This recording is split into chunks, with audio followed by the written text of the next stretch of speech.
Hi. Okay, so today we're going to make some, prepare some ginger to make some ginger drink, ginger tea, what you want to call it.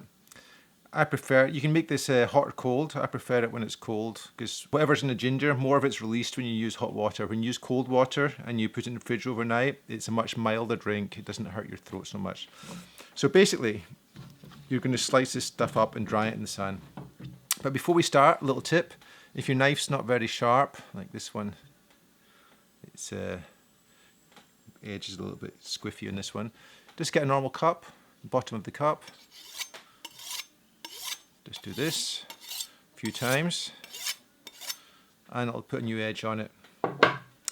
Works great. So, ginger, you're just going to slice it up into little pieces, not too thick, not too thin. And we're going to leave it in the sun for a day or two until it's dry. I tried the other day to just get the ginger and put it into the blender straight away when it's so fresh, but it turns into a mush. It turns into a mush, and it's too.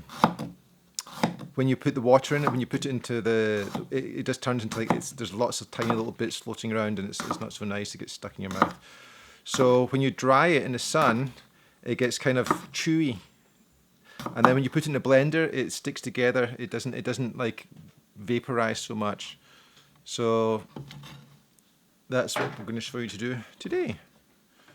So again, we're just going to chop this up nice into little slices.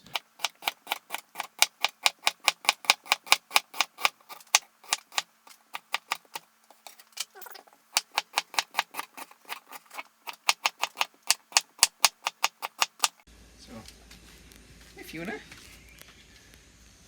Guardian of the house. Okay. So I'm just going to put it outside here. Get a little bit of sunshine.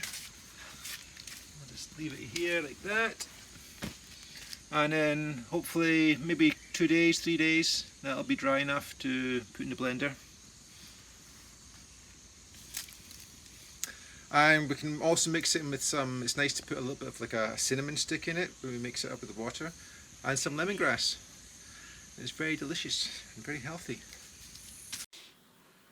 Okay, this is 2 days later, and that big tray of ginger has reduced into a little tray of ginger. So it's dried up nicely.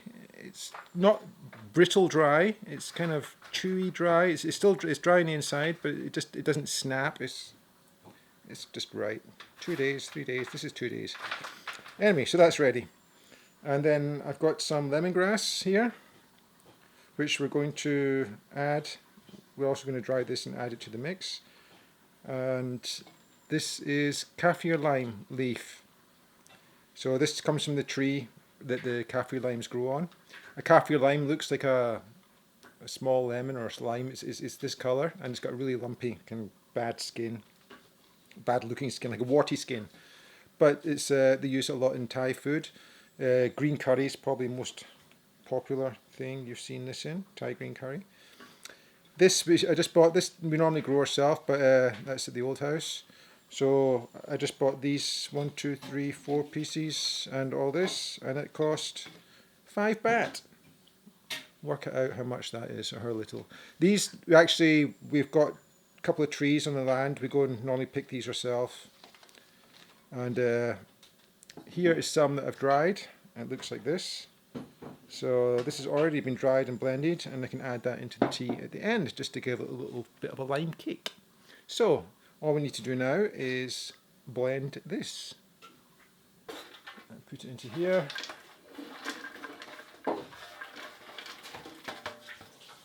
Not rocket science. Put on the lid. Give it a blast.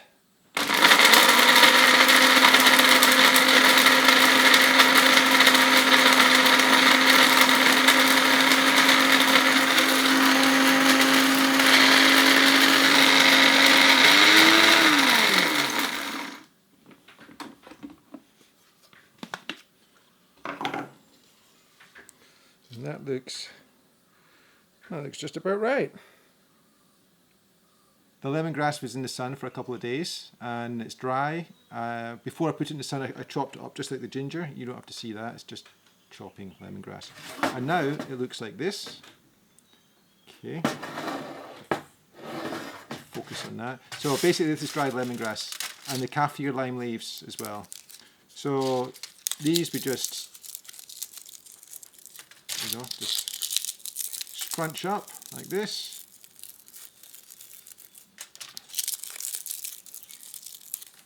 And then here we have the ginger. Can you see the ginger? That we dried before. And basically, you add this to this. The quantities, I just eyeballed it and from experience knowing how much of each to put in. But if you like it really gingery, just put a little bit of the lemongrass and kaffir lime in. And if you like it very lemony, then put more lemongrass and kaffir lime in. So mix this all up and nice and good. Then normally I have a teapot like this, a really heavy cast iron thing, a thing like this. Okay, and then I'd probably use like, I don't know, I'm only using a small teaspoon here, so it's taking a little bit of a while. But something like this. There we go. Something like that. And that's it. It ain't rocket science, right? Just put in stuff which you like the taste of, pour on hot water, and drink it. How hard can that be? It's lovely.